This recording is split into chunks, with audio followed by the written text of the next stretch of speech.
اللهم صل على محمد وعلى آل محمد كما صليت على إبراهيم وعلى آل إبراهيم إنك حميد مجيد. اللهم بارك على محمد وعلى آل محمد كما باركت على إبراهيم وعلى آل إبراهيم إنك حميد مجيد. أعوذ بالله من الشيطان الرجيم. بسم الله الرحمن الرحیم. شروع اللہ کے نام سے جو بہت مہربان اور نہایت رحم کرنے والا ہے. محترم سامعین، السلام علیکم ورحمۃ اللہ وبرکاتہ.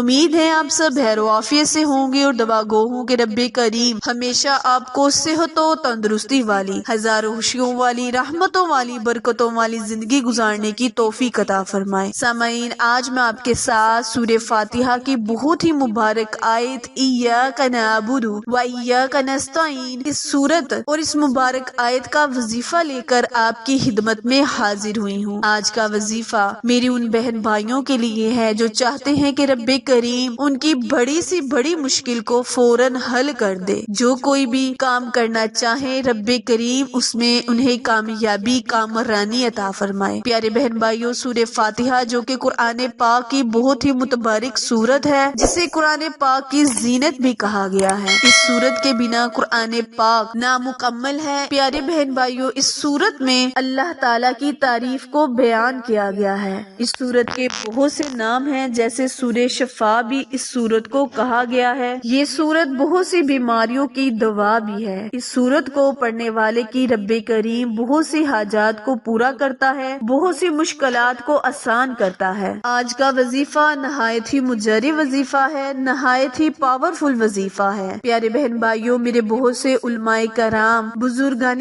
دین نے اس وظیفے، اس ورد کو کیا اور اپنے رب کریم سے اپنی حاجات کو پورا کروایا. پیارے بہن بھائیوں، جو کہ ہمارے پہلے اولیاء کرام، بزرگان دین اس دنیا سے گزر چکے ہیں، وہ دنیا کے سامنے واہ ویلا نہیں کرتے تھے. یعنی جب ان پر کوئی مشکل آتی تو وہ لوگوں کے سامنے اس کا ذکر نہیں کرتے، واہ ویلا نہیں مچایا کرتے تھے، بلکہ قرآن اور نماز سے رب کریم کی مدد طلب کرتے تھے. تو پیارے بہن بھائیوں، ان کا ایمان اور یقین اتنا پکا ہوتا تھا کہ رب پاک ان کی ہر دعا کو فوراً قبول کرتا تھا. دعا پوری ہونے کے بہت سے وجوہات ہوتے. بعض دفعہ ہماری کوئی ایسی دعا ہوتی ہے جس کو پورا ہونے میں ہمارے لیے بہتر نہیں ہوتا، اس لیے ہمارا رب اس میں دیر کر رہا ہوتا ہے. تو پیارے بہن بھائیوں، جب بھی دعا کریں پورے ایمان اور یقین کے ساتھ، تسلی کے ساتھ دعا مانگا کریں. رب کریم اگر ہمارے حق میں بہتر ہوگی تو اسے فوراً قبول فرمائے گا، اگر بہتر نہ ہوگی تو اس میں کچھ دیر ہوگی. لیکن اپنی امید کو رب سے مایوس نہ ہوا کرے. اللہ پاک ہمیں وہی چیز عطا کرتا ہے جو اس کے بندے کے لیے بہتر ہوتی ہے. وظیفہ شیئر کرنے سے پہلے آپ سے گزارش ہے کہ جنہوں نے ابھی میرے چینل اردو کوائٹس ہسٹری کو لائک، شیئر اور سبسکرائب نہیں کیا، وہ جلدی سے میرے چینل کو لائک، شیئر اور سبسکرائب کرے تاکہ مزید نئی آنے والی ویڈیو کی اپ ڈیٹ آپ تک بر وقت آسانی سے پہنچتی رہے. جزاک اللہ. وقت کی نزاکت کو مد نظر رکھتے ہوئے آئے ہم اپنے مقصد کی جانب چلتے ہیں. پیارے بہن بھائیوں، وظیفہ دھیان سے سن لیں اور سمجھ لیں. اس وظیفے، اس عمل کو آپ نے بعد نماز ظہر اور بعد نماز عشاء کرنا ہے. ان دو نمازوں میں کسی بھی وقت آپ اس وظیفے کو کر سکتے ہیں، چاہے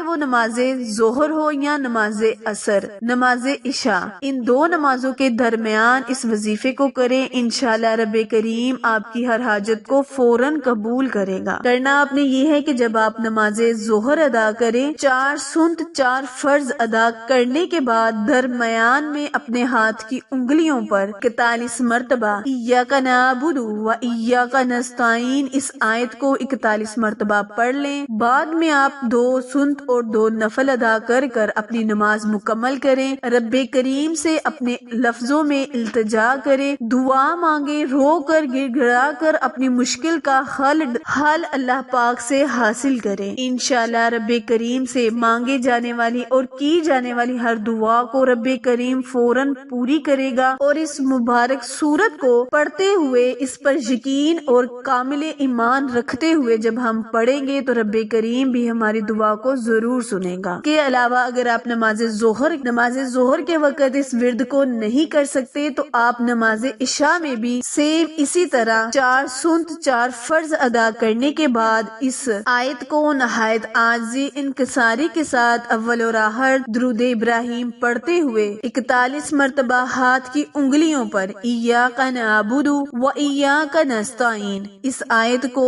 ذہن میں اپنے مشکل اپنی جو بھی حاجت ہے اس کو رکھتے ہوئے اللہ سے دعا مانگے۔ نماز مکمل کرنے کے بعد رب سے اپنی مشکل کا سوال کریں، انشاءاللہ رب کریم آپ کی دعاؤں کو ضرور بڑھ لائے گا۔ پیارے بہن بھائیوں، اگر آپ میرے چینل پر نئے ہیں تو میرے چینل کو لائک، شیئر اور سبسکرائب کرنا مت بھولیں، اور صدقہ جاریہ سمجھ کر اس ویڈیو کو زیادہ سے زیادہ شیئر کریں تاکہ وہ بہن بھائی جو اس وظیفے اس ویڈیو کے حقدار ہے ان کو بھی اللہ پاک ان کی بھی مشکلات کو آسان فرمائے۔ آخر میں دعا ہے، التجا ہے کہ رب پاک میرے اور آپ کے ہر صغیرہ اور کبیرہ گناہ کو معاف فرمائے۔ پھر ملیں گے کسی اچھے وظیفے کے ساتھ، تب تک کے لیے اجازت دیں، اللہ نگہبان۔